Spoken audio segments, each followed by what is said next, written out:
Hello everyone, my name is Sarah Saeed. Welcome and thank you for coming to this episode of OneBlue.tv. Our chat will be an interactive one. We're going to talk with our guests about their work, and then we'll open the floor up for questions and intersperse those with Facebook and Twitter questions. This is our first shoot at Busboys and Poets, so I'd like to thank everyone at this wonderful establishment, the management, Alicia Bird, Pamela Pinnick, Ken Hatter, and the mastermind behind this place, Andy Shalal. Our discussion this evening is about a book called All American, 45 American Men on Being Muslim. It's a follow-up by the I Speak for Myself campaign that actually published a work about the experience of American Muslim women recently. So today's guests have actually contributed their essays to this book. Mazen Asbahi is an attorney and community organizer based in Chicago and Washington, D.C. He's also an advisor to several organizations on policy issues and co-founded the National Muslim Democratic Council. He is the Government Affairs Director for Syrian Expatriates, a new US-based organization dedicated to empowering the internal Syrian opposition and establishing a free and democratic Syria. Shahid Amanullah serves as Senior Advisor for Technology for the Office of the Special Representative to Muslim Communities at the US Department of State, working on digital diplomacy projects. He is the founder of altmuslim.com and CEO of Halal Fire, and the largest search engine for Muslim dietary restaurants around the world, zabiha.com. Please welcome Mazen and Shahid.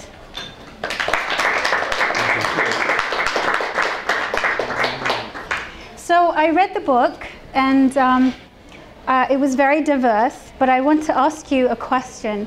Why is it important for people in America, 300 million people or so, to know what 2.6 million people are experiencing or thinking or believe or feel?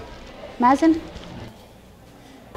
Well, I think it sort of starts with the nature of what America's all about, and that is a country that has, since its founding, been a haven for immigrants. It's a country founded on immigrants.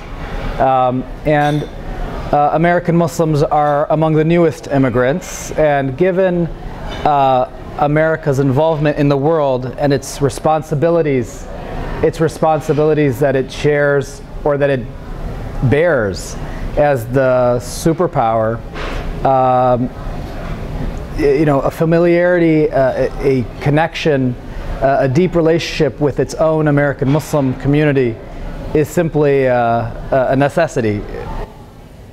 Shahid, why do you think it's important? Well, for the last 10 years, we've seen Islam and Muslims on the front pages of papers, really around the world. And everybody seems to have a passing knowledge of this thing called Islam and these people called Muslims. But having been born and raised here and grown up here and seen at the local level the immense diversity, talent, energy of this group of people, I think it's really crucial that we share that for multiple reasons. One is because there are fears out there, and we have to respect those fears in order to defeat those fears. So by showing some of these stories, we can help give people a sense of the nuance in our community. But I also think there's a lot to be proud of. I mean, this is a group of people from so many different backgrounds, really the most diverse group of Muslims you'll find on this earth outside the Hajj. And within that lies people who have faced adversity, but have really overcome it in so many ways. There's so many amazing talents, energies, contributions to America that people just don't know about. And this book I think is a great first step in that direction. Well, you talked about the model American Muslim man. What is that? In your essay, you mentioned that. What is that? Well, when you're trying to break stereotypes, when you're trying to head off misunderstanding and prejudice, often you're put in the position, especially if you're a visible person in that community, of being kind of the model. And other groups of people have faced this before. You have a pressure to be twice as good, twice as strong, twice as trustworthy, whatever, in order to break down those stereotypes. And so, what does it mean to be a model Muslim? I think a Muslim, the way I see it personally, is somebody that other Americans can A, feel proud of, B, feel safe from. You know, whether you think it's justified or not that they feel unsafe, the fact is that until they feel safe, we haven't done our job, and we won't really ever fit in here unless that happens. So, you know, when they see that we care about this country, that we start businesses that employ people, that we work hard at our jobs, and we are trustworthy, you know, we take trust seriously, and at the end of the day, that we're helping to keep this country safe. That is, I think, what represents a model Muslim, at least the kind that we need now at this particular time to break down those stereotypes. So Mazen, what's the model American Muslim man on a personal level for you? Oh boy. The model American Muslim man is someone who is fully comfortable in his own skin, whatever his ethnic heritage may be. So whether they're even first-generation immigrants, meaning they may have been born in another country, but especially for those of us who are, and I tend to use the term second generation to denote someone who was born in the U.S.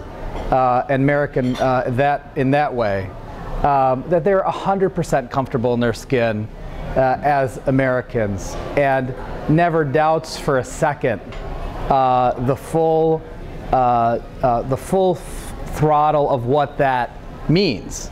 Everything from cultural to a historical connection to our founding fathers, to a sense of obligation, or to a sense that they have a responsibility to shape the future of what it means to be American also.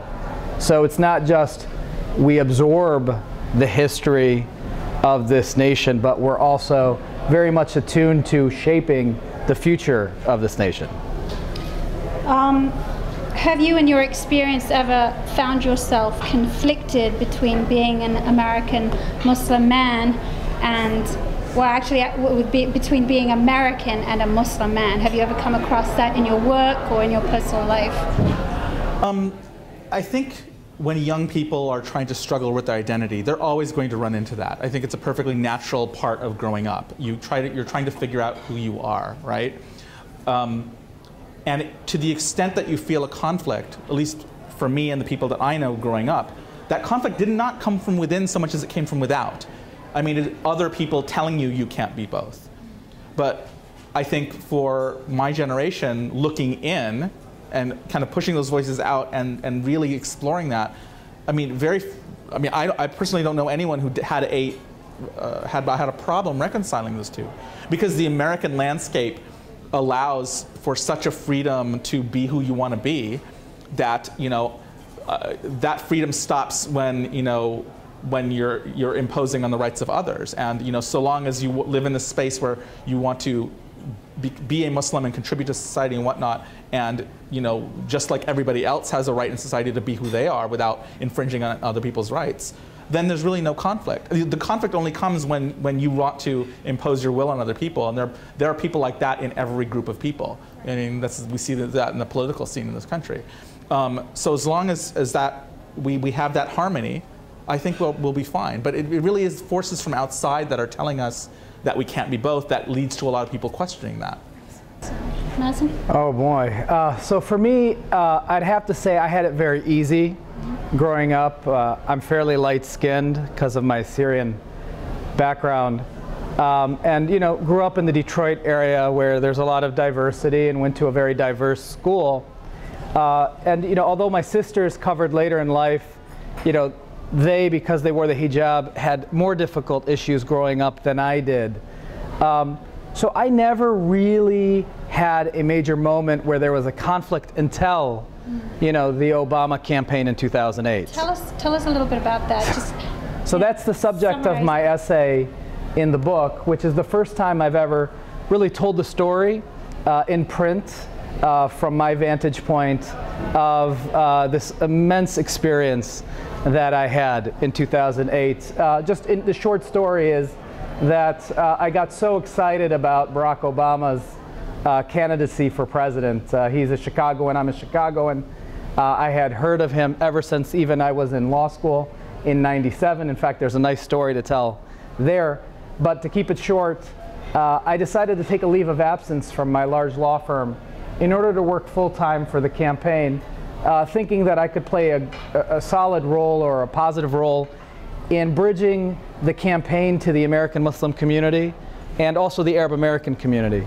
And before I knew it, one thing led to another, and I ended up becoming the national outreach coordinator for the Obama campaign to the American Muslim and Arab American communities. And just to be clear, I treated those very separately in the campaign. If I sent an email, depending on where the email was going or the topic, I would change my title accordingly, because even though these two communities overlap quite a bit, they are politically and in many different ways different. Anyway, it didn't take long after my position became public that the far right did some negative research and linked me, guilt by association ×2, ×3 degrees, was enough in the context of the campaign to necessitate resignation, especially when it was the Wall Street Journal that was coming after me. So, so that's the story, and I tell it in much more detail in the book. It was quite the whirlwind that day, but there's been a lot of good that's come of it. Shahid, in your essay, you talked about 9/11 and said it was, quote, Muslims' inability to properly contain and tame male energy. It was a logical, nihilistic result of feeding political anger, nurturing male impotence, stoking sexual frustration, and allowing testosterone-addled minds to turn men into vengeful gods. Does what you observe as the reasons behind 9/11 serve to explain it, or does that actually fuel the stereotype? Well, we have to understand that stereotypes all come from somewhere. There's always usually something that triggers it that people base it on. And as what we've seen, it's very easy to also take that stereotype and morph it, expand it, propagate it. I tend to be an optimist, and I think that the media will latch onto whatever is a powerful narrative. And extremism is a very powerful narrative. I mean, it sells books, it prints newspapers, it gets ratings. But look at what happened with the Arab Spring. When there's an alternative, powerful narrative that's peaceful, that's productive, I mean, the eyes of the world were glued on it. So, I don't want to despair to the point where, you can't win no matter what you do. There are people out there that live the stereotype. I've seen them with my eyes. I think it's something that Muslims have to face and to confront, because if we don't do it, other people will, and we're not going to like the way they do it. But the second thing is that I think if we nurture positive narratives, powerful ones like the Arab Spring, I think people are only too willing to look at that and challenge their own means of thinking. Mazen, in your essay, you say my story only echoes the stories of earlier ethnic and religious communities who faced similar struggles and succeeded. The book itself has stories, very diverse ones, from African American Muslim men. What do you see as their role as indigenous peoples from here who are actually Muslim, and how does that, how do they make up the fabric of the American Muslim community, and how important are they in helping, with the stereotypes?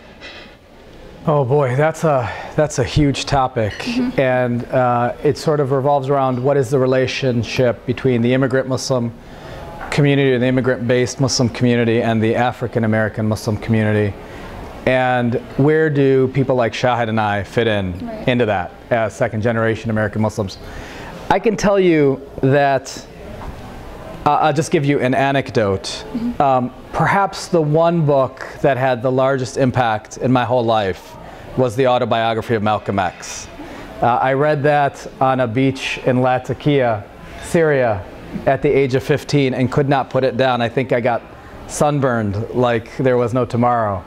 And from that book on, the image of Malcolm X, the image of Martin Luther King, though he was not Muslim, Muhammad Ali, these were the heroes that I had as an American Muslim of Syrian background, growing up in suburban Detroit.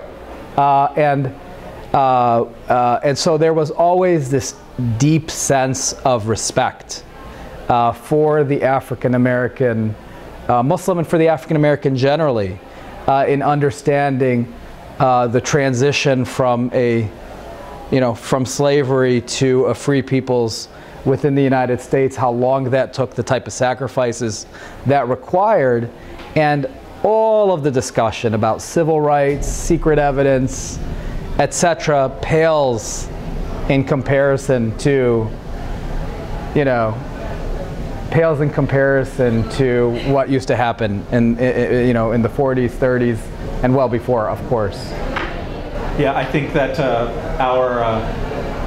my parents' generation may not fully understand me, but I think the one thing that they understand least of all is how much the African American experience in general and the African American Muslim experience in particular shaped my identity as a Muslim and the identity of people like me. When you look at second generation immigrant, or second generation Muslim American culture, so much of it draws from the African American experience. And I think even a lot of people don't realize that, but it's true. I mean, I think that it's informed our politics, it's informed our culture, it's informed our art, and that's really the beauty of this generation. I mean, I feel more comfortable with my peers who are African American Muslims than I would of people of my parents' heritage, because our culture is more similar than the cultural difference between me and my parents. Absolutely. I'll be honest with you guys. Some people actually came up to me before this event and said they didn't want to attend because within this book there's a couple of essays, and they consist of an essay by a gay imam and a transgender community member or an activist. And so they didn't want to support that. But I want to know, when you put your essays alongside of theirs, what are your perceptions on acceptance and plurality in America and diversity? And what are your views on that? And how did it even bother you that your essays would be in that book alongside theirs? Was it even an issue? Well, I think people need to understand that it's okay to have a diverse set of people within this community that have different beliefs, that adhere to different standards, but that we all acknowledge that we're all a part of a larger community. And I think it's crucial that we understand that, because if we want to, as Muslim Americans, be truly acknowledged as part of the fabric of this country, we can't do that unless we do the same within our community. Again, it doesn't mean you have to agree with everything, it doesn't mean you have to condone everything, but you have to at least recognize people's humanity and recognize that they have a purely intentioned desire to be Muslim and to be a part of this community. And that alone makes them worthy of my respect. It qualifies them. Yes.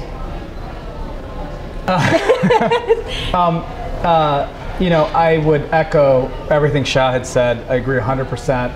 I would add that one of the core learnings that I came to learn, or that I live with every day, is that Islam as a faith is really a set of core beliefs. And I tend to think of it as just like a small dot, or not a small dot, but a very deep dot, and then all this other stuff is periphery. Okay. And there are times when it's important to engage in the periphery, and there are times when it's not. At a time when in the United States the vast majority of Americans, and I would take issue with something you said earlier, I don't think most Americans have a passing knowledge of Islam and Muslims. They may have an impression, but you ask them who Allah is, and they'll say, is that Buddha? Is that is that some guy? Is that this crazy, Muslim God, wrathful God that you believe in?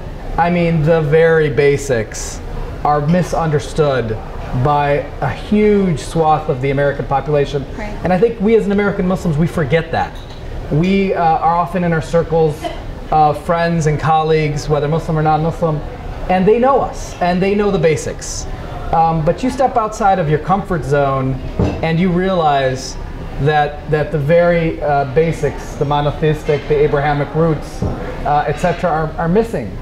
And the need to undergo a huge educational campaign is still there. And I often feel like we miss that. We miss that basic point. Speaking of education, you know, there's been much ado about Sharia law in this country. I know you're a lawyer, and I know your areas are healthcare and business law and nonprofit law, but and I would like your perspective from a government point of view. But from a legal perspective, what's all the fuss about Sharia, and can we straighten out in like 2 sentences how you know, what kind of threat Sharia law is in this country, or if it is a threat, and you know, how it compares to the Constitution, and how, whether or not it challenges it.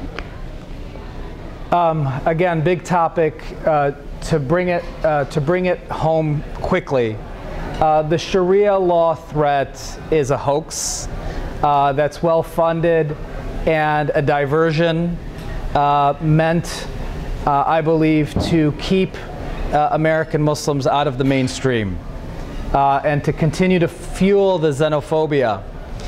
And there are political and cultural reasons why this hoax is being promulgated in the way that it is. And we can get into that. But the Sharia law is no different than Roman canonical law in terms of how a Catholic practices his faith, or the Jewish Talmudic law of how Jews practice their faith. And so it's almost not worth spending the time on it, because it is really at its core a hoax. But what it does is it forces Muslims to go on the defensive and expend resources and allocate talent and donation money and organizational support to fend off this hoax when those resources could be better used to do more, what I would say, productive activities. Mm-hmm. So Shahid, real quick, I mean, people think of Sharia as stoning, chopping off hands. I mean, even, have you come across that? When people complain about that, Sharia, that's what they're thinking of. They're thinking of the things that we as Muslims already voted with our feet against. Right. You know, they're thinking of the things that none of us practice, and frankly, most Muslim countries in the world don't practice, with very few exceptions. And I think it's just a proxy for pre-existing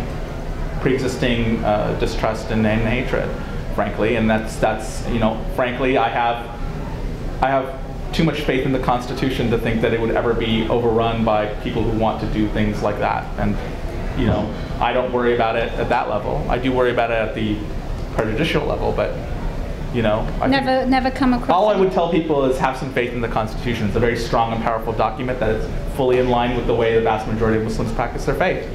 Simple as that. Absolutely.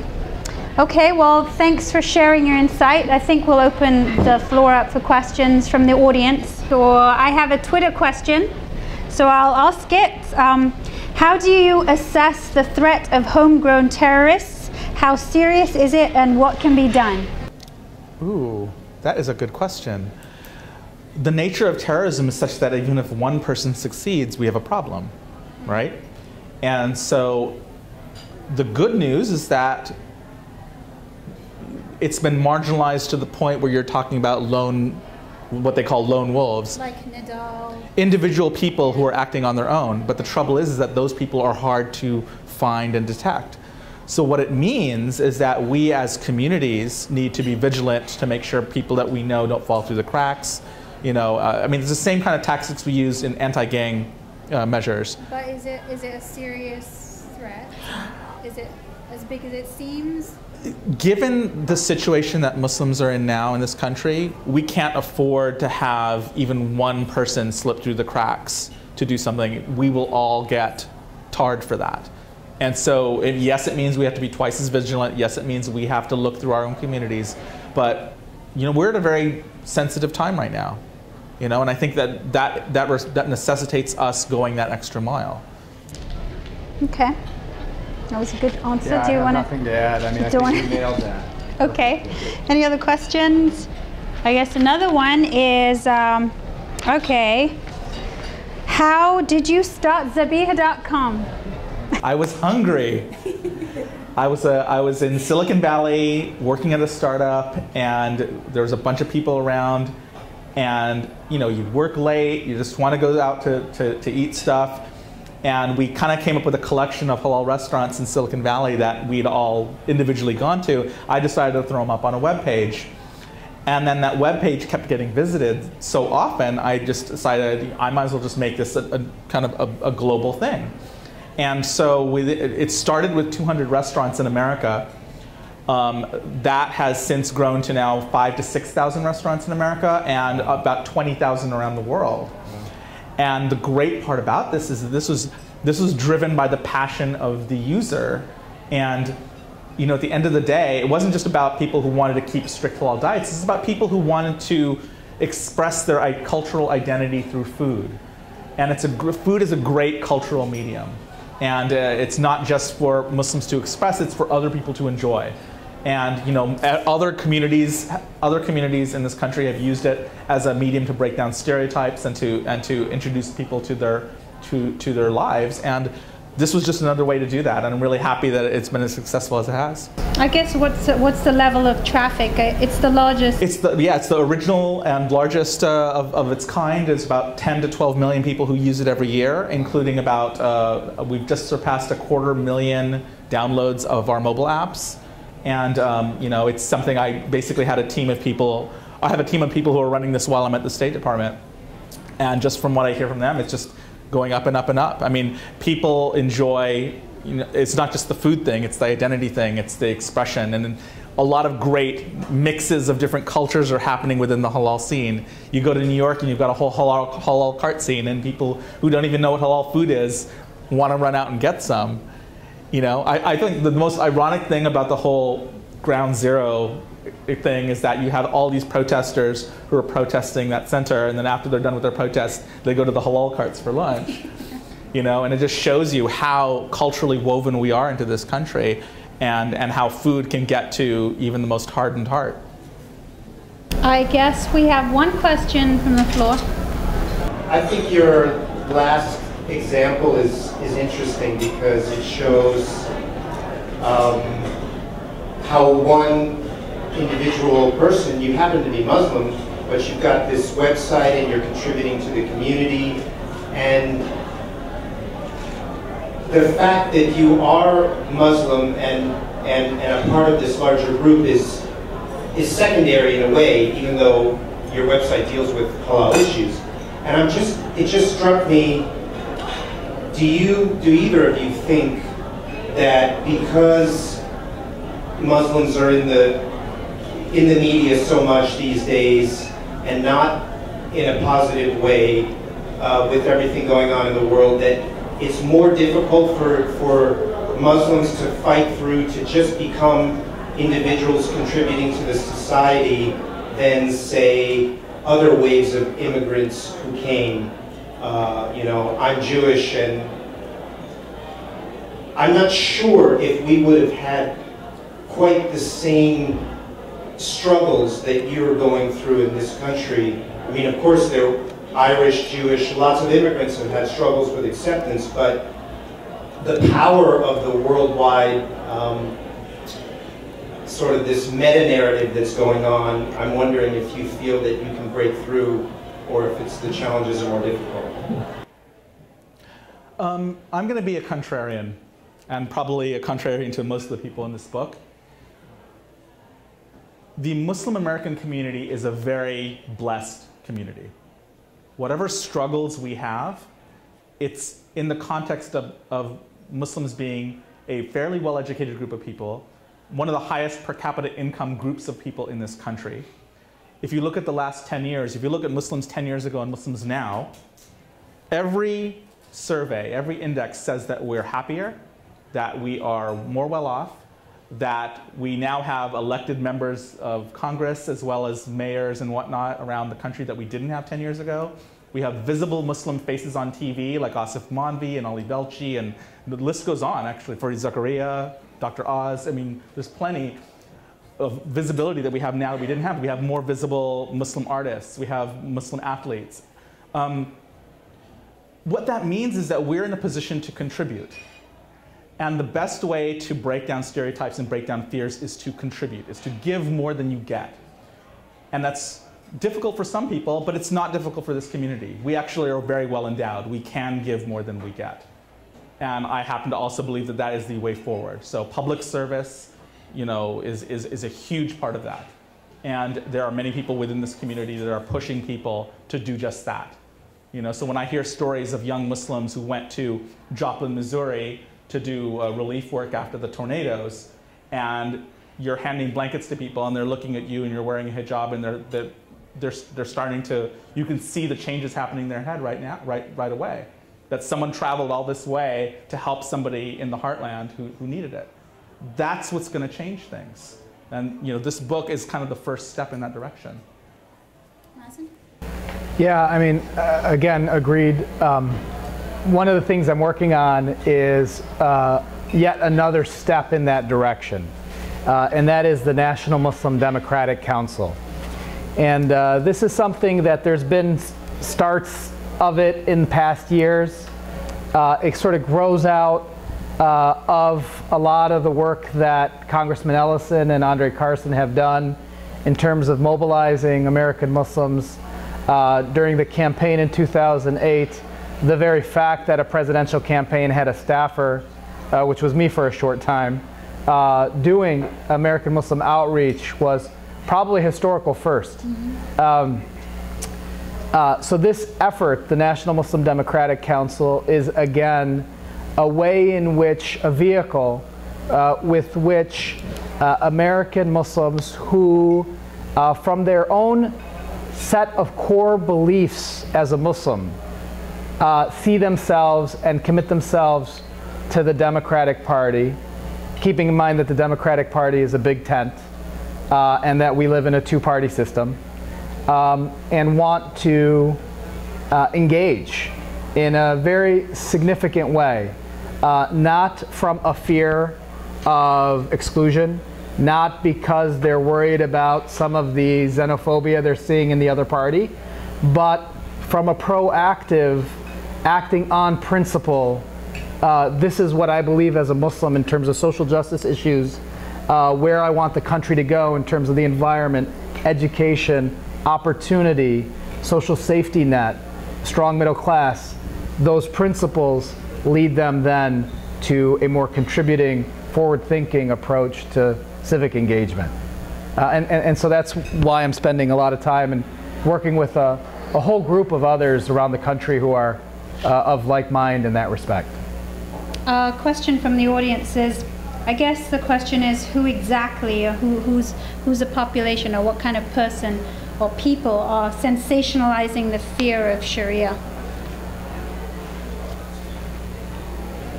Who is sensationalizing it? What's the average kind of, who is the person that's actually, I mean, who are the people that are doing that? Well, I mean, I think the editor of our book, Wajahat Ali, has has published a work with the Center for American Progress called Fear Inc., which lays it out and identifies the individual propagandists and some of the private financial supporters that are behind it, that are behind as well the Islamic Sharia law hoax, and lays it out. And again, I think it's something that with time will dissipate. I think the forces of tolerance, and this is a phrase that my friend Ibu Patel uses all the time, the forces of tolerance and inclusion in the US are much, much stronger than the forces of exclusion. And I think American Muslims just have to be themselves and continue along the trajectory that the community is already on. And this stuff will be in 10, 15 years a footnote. Well, obviously I've heard like both of your stories about the work that you're doing, but personally working for the State Department, and yours especially now with the Syrian expat organization, how do you affect change in such a volatile environment, sitting in the U.S. and being able to assist in your as a member of the diaspora? How does that work? You want to start? I've been really fortunate. Part of my work involves working with young people in Muslim communities around the world. And it's interesting how little they know about Islam in America and how little they know about the Muslim American experience, but also how little I know about their experience and how actually very plugged in they are. They're very wired, they're very plugged in, they're culturally literate in the same ways that young people here are culturally literate. And they're grappling with their identities too. They're trying to figure out what does it mean to be a young Muslim in a very turbulent world where politics is changing, technology is changing. You know, the religion that your parents practiced is different from the people that you're starting to meet who live in faraway places, and you're learning about them on the internet. But there's a lot of parallels between what they went through and what we went through. And I think the cool part about what I do is that we're able to have these great conversations and realize that, you know, we're all in this together, and that, you know, we can draw hope from each other. And when I meet these people around the world, I have a lot of optimism about the future. I really do. And it's not just about the young people around the world. It's the young generations that are coming up after me. I mean, the sheer amount of talent and goodwill and positive outlook in the face of, you know, hostility, it's humbling. Especially with this series. Yeah, so my life has taken quite a turn in the last couple months when I took on a sort of part-time role directing government affairs for the Syrian Expatriates, which is an organization that is only 1 year old. It was founded when the Arab Spring reached Syria, and is primarily made up of immigrants from Syria who are in their 30s and 40s, which is my age. But these are guys who were raised, and women who were raised and have only been in the U.S. for a few years. And you know, they've asked me to help engage our administration and Congress and the NGO community and the private foundation community to support the Arab Spring, to support the democratic movement in Syria. And it has been a whirlwind experience in even just a short few months. And for someone who grew up really, if anything, uncomfortable in my Arab background and always trying to be the American, and looking at the Arab world really with a sense of distance, I don't want to be like them. What is there to be proud of? You know, maybe there was a great history, but that was a long time ago. All I see is, you know, dictatorships and third world, and I don't want to have anything to do with it. And then you have the Arab Spring, which I remember studying in American history, thinking, man, imagine in Syria and Damascus, groups of people meeting like the Sons of Liberty in Boston. Well, that's been happening. And the opportunity to engage those people, you know, those founders of these a new era, I hope, for the Middle East, to engage them as an American and connect back with my Syrian heritage, it's been crazy. And the cool thing about the organization I'm working for is hand in hand with Christians and Syrians who are very secular, or with Alawites. There are a few on our board of directors, in an effort to build a civil, democratic and free Syria. And it's just incredibly rewarding. Exhausting, frustrating, but very rewarding. Any more questions off the floor from anyone want to ask questions? I did have one. I wanted to know how you were chosen, because, you know, that's not all the Muslim men in America, obviously. There are more than 45. But how were you reached? Because I mean, how were you picked out for this, and, you know, who approached you, and how were you told to write this? Were you told to just kind of personally like write whatever you want, or?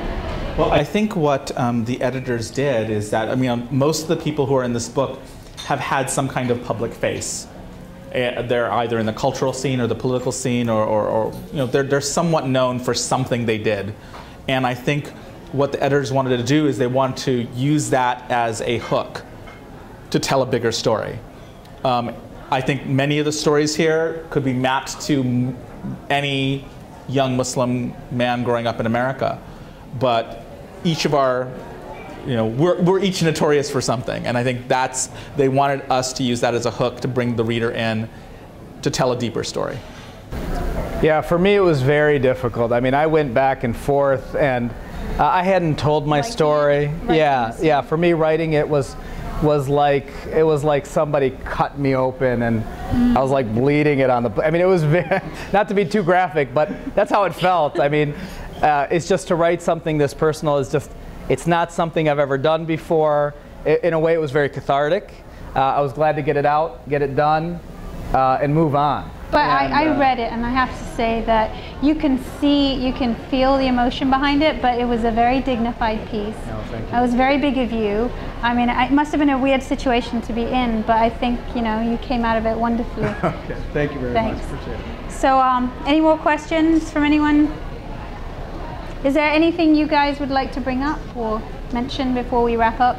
Yeah, I think, when the first book came out about women, I thought it was really, really great to get these voices of women out there, because this was, in some ways, an invisible community. When people are talking about Islam or Muslims in the media, they're generally talking about men, because let's be honest, we men are the ones that cause the problems. I agree. Yeah, hey, I'm not disagreeing with that. But having said that, I think it's really good that we had an opportunity to have a book with man's voices, because whereas the women were trying to get their voices out, past this din of the media and, asserting themselves, we kind of have an extra burden in that we're also kind of, whether we like it or not, representing those images that you see of the angry, rage Muslim. Women hating. Yeah, and we kind of have to answer to that. And I think most of us used to say, well, that's not our problem, we're not like them. But I think we have a responsibility to own it a little bit and to say that, well, if we are in the best position to respond to that and to create that counter narrative, that alternative narrative that we hope will rise above what you see on TV. So in many ways, we're kind of on the front lines of that. Okay. So just as a final thought, I mean, again, the importance of telling our own stories and sharing and contributing and taking a proactive role in changing things. And you could do that simply by sharing who you are. There doesn't have to be any magic or any significant sense of accomplishment or anything. It's just being who you are can change a ton. And I think that's an important message for many. All right. Well, I was going to ask you guys real quick where you see yourself in the next 10 years, but I guess, are you going to continue with State? Are you going to go off to do other things? No. Are you going to be full-blown with the Syrian expat project? Or? I don't know. I'll tell you what my dream is. This is what I want to do. I'm going to hopefully leave State at some point in the near future, because I'm not a government guy. I want to go ahead and go back to the startup world, and hopefully one of my startups will finally make it, because I've been through like 3 or 4 so far. And I think they all made it. well, they made it not enough for me to retire. Ideally, which is what I want to do, which is what I want to be able to dedicate my life to this life of public service, giving more than you get. And I want to create institutions that do that on behalf of this community that I love and that I came from and that gave me the inspiration to do what I do. So that's my goal. Within 10 years, I want to be in that place, giving more than I get as a full-time job. Fantastic. Mazen, what are you going to be doing? Oh, well, maybe, hopefully. Can you do? I am, no, probably not, no. And I have no interest, which is part of the reason why the work has been so rewarding, because unlike many in the exile Syrian community, there's always this sense of, oh, what's that guy's agenda? What does he want to be in Syria? And they look at me and they're like, he's never going back to Syria. Wait, and they're right, because I don't have any intention. How good is your Arabic? It's, I wouldn't go on Al Jazeera Arabic. I did Al Jazeera English, but I wouldn't go on to Al Jazeera Arabic with my Arabic. But I would say, as far as my dream, to be honest, I'm living my dream. I have a beautiful wife, 3 gorgeous kids, and I have the ability to come to and from Washington the flexibility with my legal practice and so forth to do it. And like I told you, I always dreamed about the Sons of Liberty and had that image in my mind. And now I'm engaging them via Skype, but you know, engaging them just like the American Revolution. Very cool. Well, I'd like to thank you both for your insights, and hopefully you'll come back on and give us insights on other things as well. So thank you for joining us. Thank you to all of you for coming. Join us on other episodes that are going to follow on different topics. We'd like to thank Busboys again. Thanks a lot for joining us. Thank you. Cool. Oh.